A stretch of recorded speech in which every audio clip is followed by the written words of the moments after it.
So I am owner and yoga therapist here at Movement Collective, and I also own a business called Stressed Out Humans. And in both of those places, I'm working to integrate these ancient wisdom traditions into our contemporary context of life. So how can we integrate these simple concepts of posture and breath into the workday?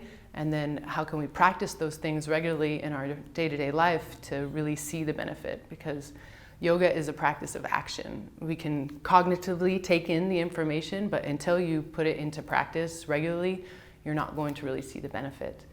And I learned all these practices. I used to be a basketball player, so I was a professional athlete.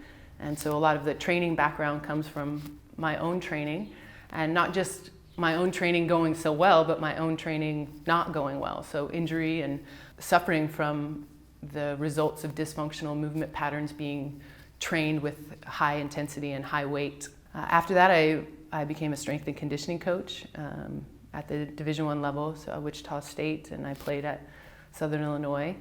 Then I played professionally in Europe, and that's when I started practicing yoga myself. So I was traveling and life was all brand new, so I started just kind of researching a bit and applying the breathing techniques and really trying to learn how I could train for longevity. You know, as my career moved from the sort of 4 hours a day practicing of collegiate sports to trying to apply more wisdom to how I could increase the length of my career and the length of the usage of my whole body. And then as a strength and conditioning coach, I did my first teacher training to try to apply all of that with the athletes that I was training. And from there, I sort of caught the yoga-itis, and I got really passionate and into learning about yoga because I felt the difference in this way of training and this way of moving, and the kind of key concepts that, again, it's not just what you're doing or the movements your body's doing, but really what muscle is doing what, and what range of motion is available.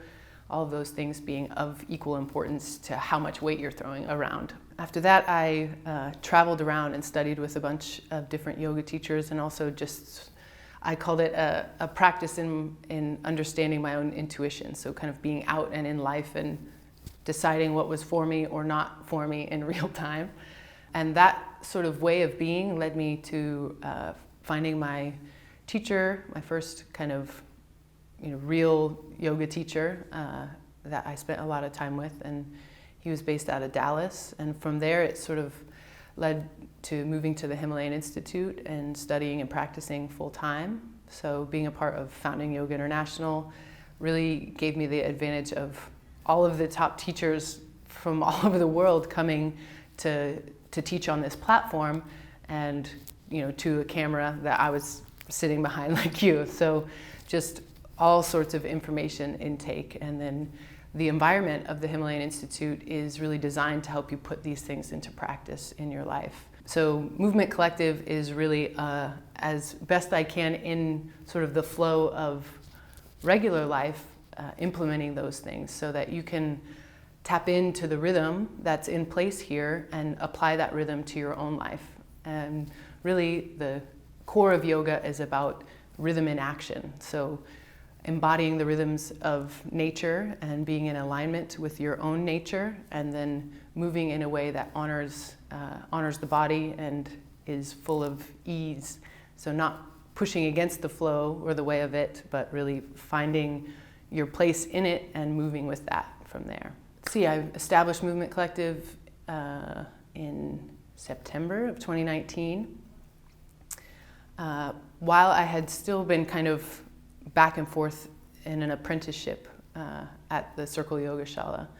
And that was really a big time of integration for me. So taking all these concepts of yoga that I had learned, and also all of this information I knew from strength and conditioning, and merging them together into sort of one applied science.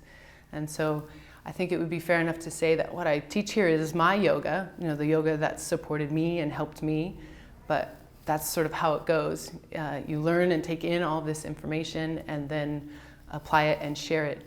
And so that's my effort here at Movement Collective, is to share what's sustained me about these practices.